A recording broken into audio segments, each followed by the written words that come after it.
Salut à tous les amis et bonne année! Vous reconnaissez ce t-shirt? Vous reconnaissez ce canapé? Cet éclairage moche? Ou alors tout simplement vous avez lu le titre de la vidéo, c'est possible aussi.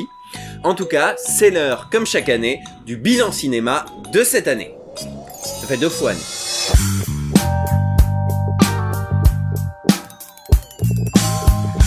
Et on va commencer par une mauvaise nouvelle, je le dis d'emblée, je ne suis pas en mesure de faire un top cette année. Vous le savez, j'estime que pour pouvoir faire un top des meilleurs films sortis dans l'année, il faut avoir vu un certain nombre de films dans l'année. Ça sert à rien de faire un top 10 si vous avez vu 20 films. Il va forcément y avoir dans le lot des trucs pas super bien. Et même chose, tu peux pas faire un flop si t'as vu que 20 films. Va forcément y avoir dans le lot des bons films, ou des films pas si mauvais. Cette année, si j'en crois mon papier, j'ai vu une vingtaine de films de l'année 2019, et si on compte toutes les années confondues, je n'ai découvert que 49 films cette année. Même en combinant toutes les années, j'atteins même pas les 50 que j'avais défini comme le minimum pour pouvoir faire un top. Donc voilà, c'est vraiment pas ouf, mais j'ai décidé de faire quand même une vidéo de l'année. D'abord parce que c'est pas parce qu'on a rien à dire qu'il faut fermer sa gueule. Et puis parce que j'avais quand même envie de vous parler de cinéma. Il y a notamment 5 films dont j'ai envie de vous parler. Pas forcément les meilleurs que j'ai vus cette année, mais des films pour lesquels il me semble il y a des choses à dire. Donc on va commencer par celui pour lequel j'ai le moins de choses à dire, et puis petit à petit on va avancer en progression. Et pour les grands fans de cinéma, ne vous inquiétez pas, je vous prépare une deuxième vidéo sur le top de la décennie. C'est dans les tuyaux, parce que oui, autant j'ai pas vu 50 films cette année, autant si on compte la décennie, j'ai vu bien plus de 500 films. Mais bref, trêve de billevesée, parlons un petit peu des différents films que j'ai vus.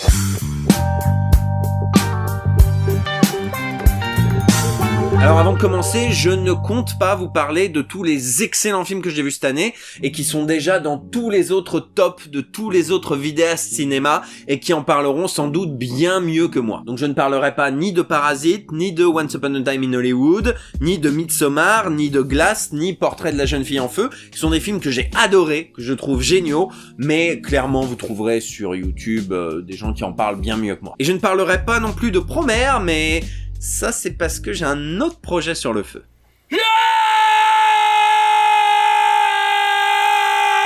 Puis si je dois vous parler en quelques mots des autres films que j'ai vus cette année, il y a The Irishman, qui est très très bien, que je vous recommande, et je sais que ça fait un peu phrase de péteux cinéphile, mais voyez-le d'une traite, parce que oui, il y a des longueurs, mais elles sont voulues par Scorsese, et en voyant le film, je pense que vous comprendrez pourquoi. Cette année, il y avait aussi Alita Battle Angel, que j'ai bien aimé, vraiment, j'ai trouvé le film assez rafraîchissant, assez sympa, qui proposait des trucs qu'on voyait pas habituellement. Il y a quelques grincheux qui ont dit « Ouais, mais quand même, ça respecte pas tout à fait Gumn ».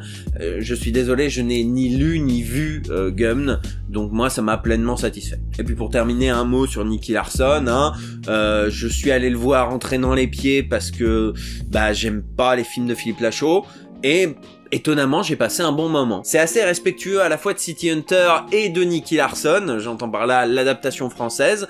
Les clins d'œil au Club Dorothée sont ultra relous, mais à part ça, ça marche plutôt bien, l'intrigue est plutôt cool, et les scènes d'action assez réussies. Si je dois vous parler du meilleur film pas sorti en 2019 que j'ai vu cette année, c'était Gatsby le Magnifique en 3D. Très très très sympa, parce que j'adorais déjà Baz Luhrmann, donc pas de surprise. Et puis le pire film que j'ai vu cette année qui n'est pas sorti en 2019, c'était le film live Full Metal Alchemist, dont je vous parlais déjà l'an dernier pour le premier quart d'heure que j'avais vu, mais notre brave In The Panda m'a forcé à le voir en entier pour faire un petit caméo sur sa chaîne.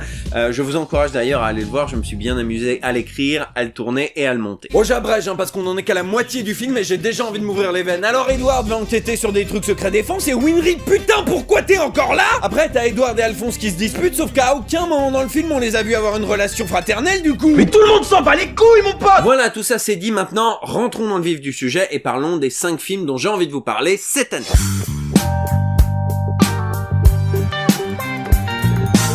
Alors tout d'abord, j'avais envie de glisser quelques mots sur Crawl, le dernier film d'Alexandre Aja, avec une bande de crocodiles qui s'amusent à croquer des gens dans une Amérique qui est en pleine pleine catastrophe climatique. C'est pas un film incroyable, hein, c'est pas le meilleur film de l'année, c'est même pas le meilleur film de genre de l'année, hein. Je rappelle qu'on a eu Midsommar, Parasite et tout un tas d'autres excellents films cette année. Mais Crawl a quelque chose d'assez jouissif, hein, qui m'a rappelé les premiers films d'Alexandre Aja, notamment ses premiers films américains, La Colline à des yeux, Piranha 3D. On retrouve ce même côté taquin dans Crawl, ça reste un film sérieux et premier degré, ça lui donne un côté assez série B, voire même série Z, mais sans jamais tomber dans le nanar ou le navet. C'est un film qui croit quand même en ses personnages et qui représente le danger comme un danger et pas comme une farce. Mais il y a un côté taquin dans le fait, je vais spoiler un petit peu, je vous invite à avancer de quelques secondes, dans le fait de montrer des persos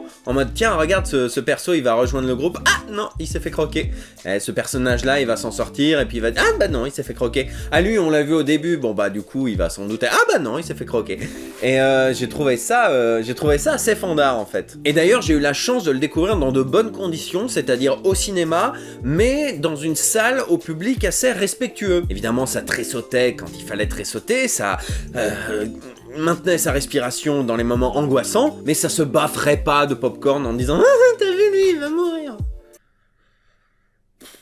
Du coup, dans les bonnes expériences de salle et de cinéma de cette année, j'ai passé un vrai bon moment devant Crawl. Voilà, ça c'était pour en parler en quelques mots. Maintenant, penchons-nous sur le cas Gemini Man. Gemini Man, le dernier film de Ang Lee avec Will Smith qui doit se battre contre son espèce de clone jeune qui essaye de le buter.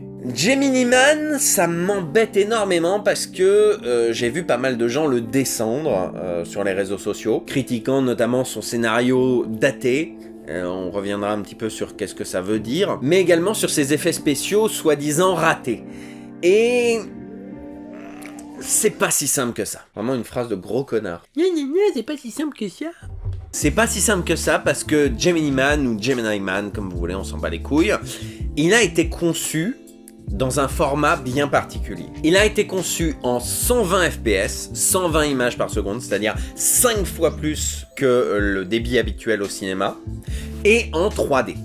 Et c'est pas pour rien. C'est pas un gadget, c'est pas un truc rajouté par la prod pour faire la promo du film ou pour ramasser un peu plus de thunes comme le 4DX ou ce genre de merde. Non, là on parle d'un vrai dispositif technique. Et en fait, selon moi, on ne peut pas séparer le film de son processus technique. On peut pas dire j'ai vu Gemini Man en 2D 24 fps et c'était nul. Parce que t'as pas vu Gemini Man. Je suis conscient que ça fait phrase de connard et je suis conscient que vous en avez déjà marre que je vous dise ça depuis mon vlog sur la 3D, mais c'est vrai. Regarder Gemini Man en 24 fps 2D, c'est pas regarder Gemini Man. Je sais que ça paraît absurde, mais les effets spéciaux en 120 fps sont beaucoup plus crédibles et beaucoup plus réalistes qu'en 24 fps. Le meilleur exemple de ça, c'est quand les deux personnages se battent avec des motos. Et j'entends pas sur des motos, avec des motos. Cette scène-là, elle a été utilisée pour la promo, donc elle est disponible sur YouTube. Et c'est vrai que quand on la voit, on se dit « Putain, c'est moche, franchement, j'y crois pas une seule seconde. » Et je peux vous garantir que au cinéma, en 120 fps 3D, on y croit. On y croit parce que le 24 fps déforme ces effets spéciaux qui sont pensés pour être crédibles, et du coup en fait en coupant 4 images sur 5, d'un seul coup on n'y croit plus. Je sais, c'est un peu bizarre et ça vous paraît sans doute pas très crédible, mais c'est la réalité. Le combat de moto en 3D 120 fps, ça marche de ouf. De manière générale, le film marche très bien en 120 fps 3D. Je suis allé le voir 2 fois, et les 2 fois, ça m'a beaucoup plu. Le scénario est soi-disant daté, mais je comprends pas vraiment ce que ça veut dire pour être honnête. C'est-à-dire que si c'était bon pour le public des années 90, pourquoi ça le serait pas pour nous? Et si ça l'est pas pour nous, pourquoi le public des années 90 s'en serait contenté? Ça veut dire quoi? Qu'on est capable de faire des scénarios plus complexes, plus crédibles aujourd'hui? Pour moi, ça veut pas dire grand-chose. Gemini Man, il a une prémisse assez rigolote, qui n'est pas sans rappeler celle de Looper, mais partant de là, il y a un univers qui tient la route, des personnages premier degré qui croient en leur histoire.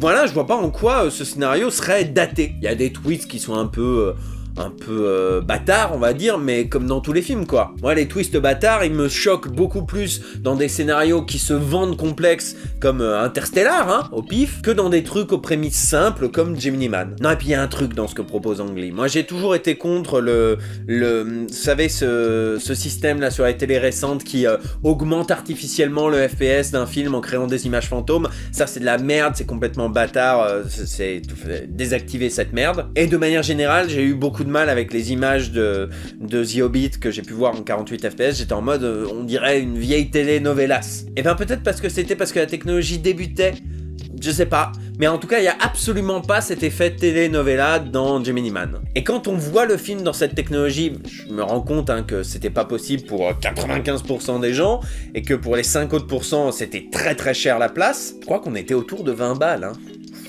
Mais j'aime à croire que c'est une possible évolution du cinéma, comme l'illustre Ang Lee, puisque son premier plan, c'est l'arrivée d'un train dans une gare, avec un plan fixe.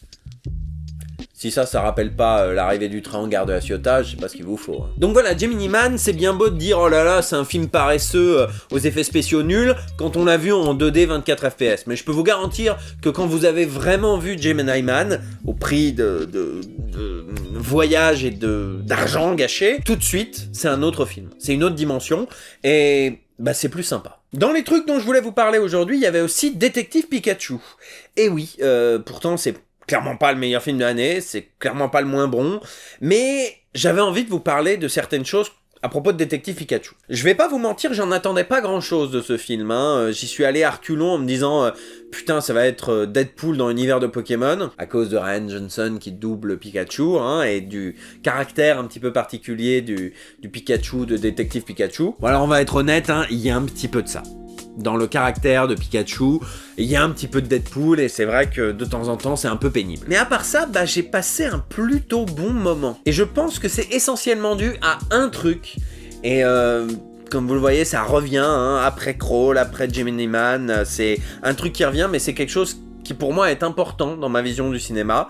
C'est croire en ce qu'on montre. Un studio américain boursouflé de certitudes comme Warner, qui adapte un univers typiquement japonais comme Pokémon, vraiment, Pokémon c'est très japonais, je vous invite à aller regarder la chaîne Trans, avec un X, qui décrypte un petit peu l'univers de Pokémon, c'est fascinant, mais je digresse. Une grosse compagnie américaine qui adapte l'univers de Pokémon avec Deadpool dans le rôle de Pikachu.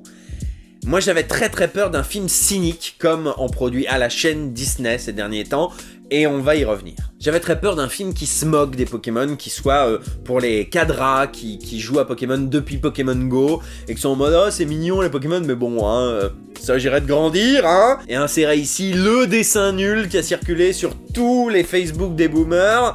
Voilà, moi je m'attendais à une vision cynique de Pokémon. Et non, ils ont pris Pokémon au sérieux. C'est quand même dingue ça. Il n'y a pas de moquerie sur l'univers des Pokémon, et même à l'inverse, il y a une certaine érudition. C'est-à-dire que on sent que les mecs ils se sont renseignés, ils ont lu les descriptions du Pokédex et ils se sont servis des différents éléments qu'on donnait des Pokémon, de leurs différentes histoires, étymologies et tout ce que tu veux, pour faire un univers cohérent et crédible et auquel on croit. Encore une fois, c'est un leitmotiv de ma vision du cinéma, et croyez-moi, on n'en a pas fini, mais le film croit en son univers.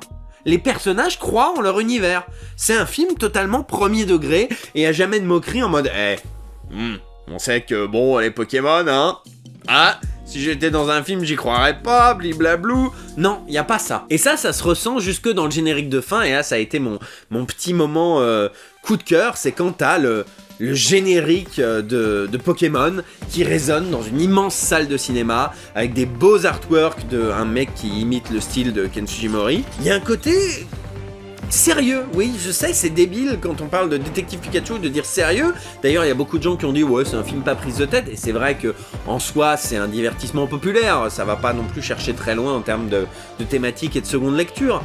Mais il n'y a pas de moquerie sur les Pokémon. Bon voilà, je vais pas ressasser pendant des heures, vous avez compris ce que je voulais dire. Il y a un côté traitement premier degré de l'univers des Pokémon, et le générique de fin, perso, moi j'avais les larmes aux yeux, j'étais en mode ouais, ça y est, on y est. Un peu comme les mecs qui ont vu Dragon Ball Super au cinéma, j'imagine. Quatrième film dont je voulais vous parler, là on s'attaque un petit peu aux choses sérieuses avec ce qui est pour moi le meilleur film de l'année, devant Parasite, devant Once Upon a Time in Hollywood, devant tout, c'est Vice. Vice, c'est très très fort. Vice, c'est donc un film de Adam McKay, le réalisateur de Anchorman, avec Ron Burgundy. Et c'est à la fois un biopic, une comédie, une satire. C'est assez fou comme film. Je m'attendais vraiment pas à voir un film comme ça. J'ai vu certains dire que c'était dans la droite lignée de The Big Short, mais moi j'avais pas vu The Big Short à ce moment-là. Je l'ai vu après coup et c'est vrai que c'est un film un peu du même genre. C'est-à-dire un film très critique sur l'Amérique, un film avec un message politique fort, hein, on va pas se mentir. Ça tire à balles réelles sur pas mal de personnalités politiques américaines. Et en même temps, pour se moquer un petit peu de tout ça, pour rentrer à fond dans la satire, sans tomber dans la caricature ou dans la moquerie, hein, vraiment la satire politique, eh ben, il y a de la comédie. Et c'est un film devant lequel on rit énormément. Les acteurs sont tous incroyables, giga coup de cœur sur Christian Bale. Je comprends vraiment pas pourquoi on lui a pas filé l'Oscar. Hein. C'était assez dingue ce qu'il nous a offert. Dans la voix, dans la posture, dans les mimiques, il y a du Dick Cheney de ouf, quoi. Et le maquillage et la transformation physique aident énormément, quoi. Pareil, il a pas eu l'Oscar du maquillage, ils ont filé ça à Bohemian Rhapsody. Quoi? Et puis je vous parle pas de Steve Carell, hein. Lui aussi, il envoie du bois. C'est très très bien écrit, je parle pas seulement des vannes, hein, mais de manière générale, c'est assez malin dans la manière de tourner les événements, dans la manière de les agencer. Il y a une grosse vanne aux 2/3 du film, je crois, ou à la moitié, je sais plus. Bref, je vous laisserai découvrir ça, mais ça m'a beaucoup fait rire. Bref, un film engagé, drôle, avec des acteurs incroyables. C'était vraiment mon coup de cœur de l'année. Passons maintenant au 5e film. Et après mon coup de cœur de l'année, je suis bien obligé de vous parler de ce qui est indéniablement le pire film de cette année. Beaucoup de choses à dire sur le sujet. Ça va être difficile d'agencer tout ce que je veux dire, mais il va falloir que j'y arrive. Le 5e et le pire film sorti cette année dont je veux vous parler, c'est La Reine des Neiges 2. La putain de Reine des Neiges 2!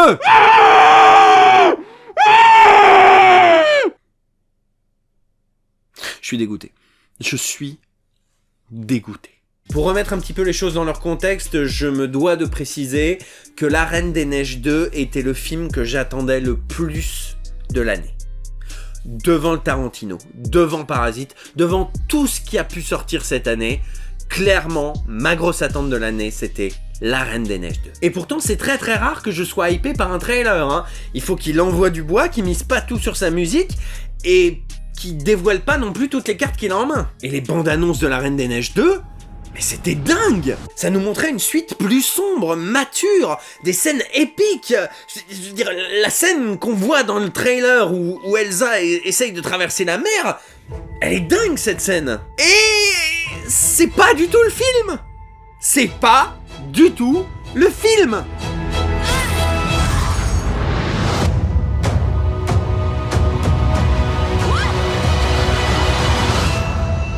Ce film, pour moi, c'était la dernière chance que je donnais à Disney avant de le caser définitivement dans la case Satan. J'en ai parlé les années précédentes, hein, je ne vais plus voir les films Marvel, parce que je refuse de cautionner ce système de films-séries avec des épisodes filler qui se ressemblent tous, ça m'énerve. Je ne vais pas non plus voir les remakes live, hein, qui, déjà, n'ont pas grand intérêt, et en plus, ce sont... idéologiquement discutable, et là-dessus je vous renvoie à la vidéo de Lindsay Ellis que j'ai mis dans le zapping de cette année. En plus il y a des sous-titres français, donc vous gênez pas. Star Wars, j'avais prévu d'aller voir le 9, et en fait je me suis rendu compte à quelques jours de la sortie que je voulais le voir juste pour avoir la fin de l'histoire, pour des raisons purement narratives. C'est-à-dire que le film ne m'emballait pas. J'ai vu les premières critiques qui disaient franchement c'est pas ouf, y compris ceux qui aimaient le 8, y compris ceux qui aimaient le 7, y compris ceux qui n'aimaient rien ou ceux qui aimaient tout, donc voilà. Et puis au bout d'un moment je me suis dit fuck it quoi, aller au cinéma c'est pas non plus un cahier de vacances. Et du coup mon pote Guillaume qui était allé le voir, je lui ai dit ok raconte-moi tout, spoil-moi tout, j'en ai rien à foutre, raconte-moi la fin, raconte-moi que Rey en fait c'est que Poe et Finn raconte-moi tout ce rétro-pédalage du 8, en fait. Bref, raconte-moi à quel point c'est de la merde, de toute manière, j'irai pas le voir. Mais je croyais encore au département animation de Disney. Pixar, j'avais eu ma grosse déception de l'année, Toy Story 4, j'étais vraiment dégoûté en sortant parce que c'était un film quelconque. Il n'y avait plus la magie Pixar, cette fameuse étincelle de génie dont je vous parlais l'an dernier, dans sa manière de tirer les larmes sans que ce soit tire-larmes, et que Coco avait déjà un petit peu perdu. Bah Toy Story 4, voilà, je peux pas dire c'est de la merde parce que c'est pas un mauvais film, mais si on prend une échelle Pixar, bah c'est de la merde. Donc voilà, plutôt déçu par les derniers Pixar. Et puis Disney, bon bah voilà, ils avaient sorti Ralph 2, mais c'était pas de leur faute. Voilà, ça arrive, hein. Ils avaient fait aussi les nouveaux héros qui étaient pas ouf, mais ils avaient aussi sorti Vaiana, qui était une tuerie interstellaire. La Reine des Neiges en mieux. Donc je croyais à fond en La Reine des Neiges 2, d'autant que je suis un giga fan du 1. Je vous renvoie à la vidéo que j'ai faite sur le sujet. Et que la bande-annonce envoyait du rêve. Et non! Non, le film a tout envoyé bouler, le film te fait des gigantesques doigts d'honneur. T'as osé aimer La Reine des Neiges 1 ? Mais va te faire foutre! Tu espérais aimer La Reine des Neiges 2? Mais va te faire foutre! De manière générale, va te faire foutre! La Reine des Neiges 2, c'est un gros va te faire foutre! Est-ce que je vais réussir à faire la liste de tout ce qui me débecte dans ce film? Bon alors on reprochait au premier film d'avoir trop de chansons et pas très bien équilibré. Bon bah le 2 c'est pareil en pire quoi. 90% des chansons sont totalement osef, ne font pas progresser le récit, et puis bah il y en a aucune qui atteint la grandeur du canon de Le Renouveau ou de Libéré Délivré, parce que oui, Libéré Délivré c'est une super chanson, ne t'en déplaise fils de pute de La Reine des Neiges 2. On va y revenir. Olaf était clairement un comic relief nul du premier, et ça aurait été bien de l'étoffer un petit peu. Bah non, Olaf fait l'exploit d'être encore plus insupportable que dans le premier. On dirait l'âne de Shrek, mais en pas drôle. Bon, ok, d'accord, mais il y a Christophe. Non, nique ta mère, Christophe. Nique ta mère, Christophe. Christophe n'a plus aucune épaisseur. Plus aucun caractère. Il est réduit à un simple running gag. C'est-à-dire que tout le long du film, eh ben, il est en mode, ah, je vais demander Anna en mariage. Ah, elle est déjà partie. Ah, je vais demander Anna en mariage. Ah, elle est déjà partie. Oh là là, et je vais demander, ah, elle est déjà partie. Enfin, je dis tout le film, mais non, parce que au bout de la moitié du film, il disparaît. Voilà, vous n'entendrez plus jamais parler de Christophe, hein. Les filles vont faire leur truc de leur côté, puis Christophe, bah voilà, il va se faire foutre, hein. Mais il revient à la fin quand même pour la scène incroyable avec le troupeau d'élan qu'il y a dans la bande-annonce. Elle est pas dans le film, cette scène. Bah non. Vous vous rappelez, vous, de ce moment où Christophe dirige un troupeau de rennes, comme dans la bande-annonce? Bah non, cette scène est à sauter. Bon, je parle pas de tous les persos secondaires, hein, il y en a aucun de mémorable, il y en a aucun qui a des traits de caractère, ils sont juste là pour balancer des vannes. Les trolls non plus ne servent à rien, hein, en mode « Ah bah pourquoi vous êtes pas venu plus tôt, hein, on vous avait prévenu que ça allait être la merde, blablabla. » Mais surtout, le truc qui gangrène La Reine des Neiges 2, le truc qui pourrit de l'intérieur un film qui était pourtant si prometteur, c'est cette putain de manie d'autodérision qui pullule dans toutes les productions Disney. Vous savez, dans les remakes live, ce côté un petit peu moqueur en mode dans le film original, il y avait ça, on va faire une petite vanne là-dessus. Ce côté dis donc, vous êtes une princesse, vous êtes enfermée dans une tour, blablablou, machin. Dans les Marvel, ce côté Hulk, quand même, t'as pris du poids, machin, etc. Cette manie de mettre des vannes tout le temps et de désamorcer chaque moment dramatique avec des petites blagounettes. Il y a aussi ça dans Star Wars 9, à ce qu'on m'a dit. Ce truc qui fait que tu ne crois pas en ce que tu racontes. Jamais tu ne prends un moment dramatique au sérieux parce que tu sais qu'il va y avoir une vanne derrière. Cette manie ce cynisme qui pue la merde et qui gangrène toutes les productions Disney. Il y avait ça dans Ralph 2 avec tout l'univers Disney, tout le monde disait c'est trop marrant, ils ont tellement d'autodérision. Niquez vos darons! D'où c'est de l'autodérision, putain? D'où une autodérision aussi grossière, aussi nulle à chier, surtout aussi omniprésente? C'est cool. Depuis quand? La Reine des Neiges, malgré tous ses défauts, se prenait au sérieux, croyait en ce qu'il montrait. Et le fait que, au final, ce qui sauve Anna, c'est l'amour de sa sœur, Bah voilà, c'est un truc totalement premier degré qui est pris au sérieux par le film. Et Vaiana à ce niveau, c'est la Reine des Neiges en mieux. Voilà, tout est premier degré. Il y a quelques vannes, mais c'est des vannes contextuelles, des vannes absurdes, des vannes trucs comme ça, et pas de l'autodérision en mode dada. Il y a quelques vannes là-dessus, aussi bien dans la Reine des Neiges que dans Vaiana, mais c'est très léger. La Reine des Neiges 2, comme je l'ai dit tout à l'heure, fait des doigts d'honneur à lui-même et au premier film. Full combo doigts d'honneur. Vous aurez jamais vu autant de doigts d'honneur dans une vidéo. Bon, déjà, la Reine des Neiges 2 ne croit pas en lui-même, hein. Il ne croit jamais en ce qu'il nous raconte. Il fait des petites vannes toutes les 2 minutes. Il y a la chanson de Christophe, qui est horrible. Elle est horrible, je passais l'un des pires moments de ma vie dans la salle de ciné. Parce que pour ceux qui l'ont pas vu, bah c'est une espèce de chanson boys band qui parodie justement les clips des One Direction, etc. Avec des gros plans visage, machin. Et voilà, aussi juste chante Donald Renew. Ben c'est de la merde. C'est de la merde parce que du coup le film se moque de son propre univers. Il est en mode oui bon, voilà, on s'en fout un peu au final, c'est que la Reine des Neiges 2. Quoi? Mais le pire, c'est que le film se moque de la Reine des Neiges 1. Il t'envoie véritablement chier en te disant t'as aimé la Reine des Neiges 1? T'es ridicule, mec. Il y a cette scène où Olaf résume le premier film avec des petites figurines et des trucs comme ça, où t'as qu'une seule envie, c'est de te cacher dans ton fauteuil et de mourir. Et puis il y a plein de petits trucs, genre à un moment Elsa revit ses anciens souvenirs, t'entends un petit écho de Libéré délivré et tu la vois faire une moue en mode nique ta mère. T'es pas fier de Libéré délivré? Je te rappelle que c'est la chanson qui a propulsé le film. Je te rappelle que c'est la chanson qui t'a rapporté des millions de dollars, Disney.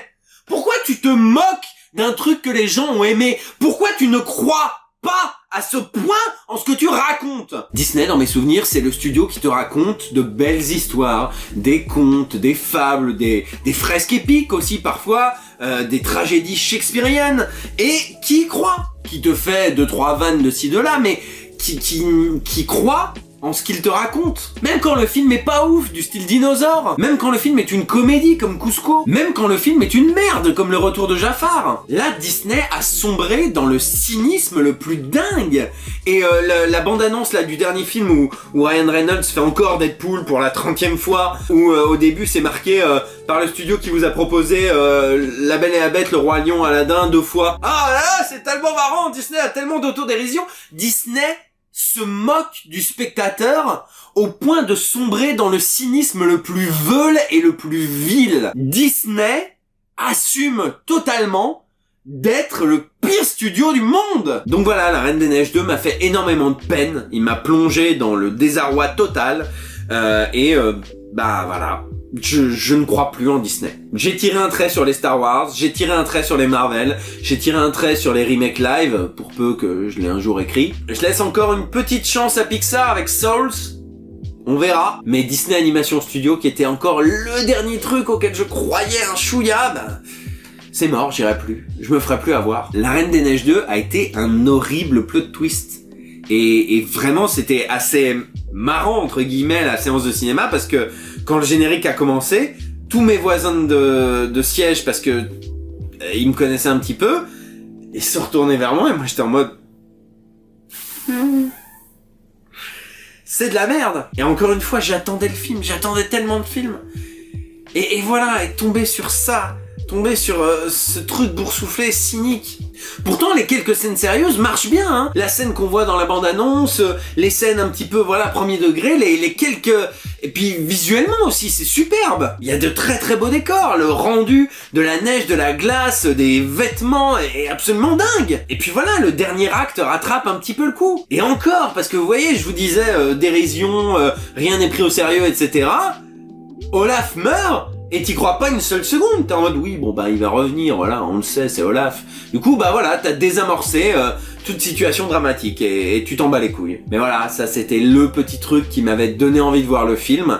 Mais ça le sauve pas de la noyade, quoi. Bon, je voulais pas finir ma vidéo sur une mauvaise note, mais force est de constater que La Reine des Neiges 2 m'a achevé.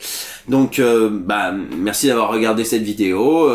Pour l'an prochain, enfin pour l'année à venir, pour 2020, je promets de voir plus de films et de vous faire un top et un flop en bonne et due forme à la fin de l'année. Je vous donne rendez-vous très prochainement pour de nouvelles vidéos sur le doublage, mais également pour le top de la décennie. Je vous embrasse très fort, je vous souhaite une bonne année une fois de plus, et je vous dis à très bientôt.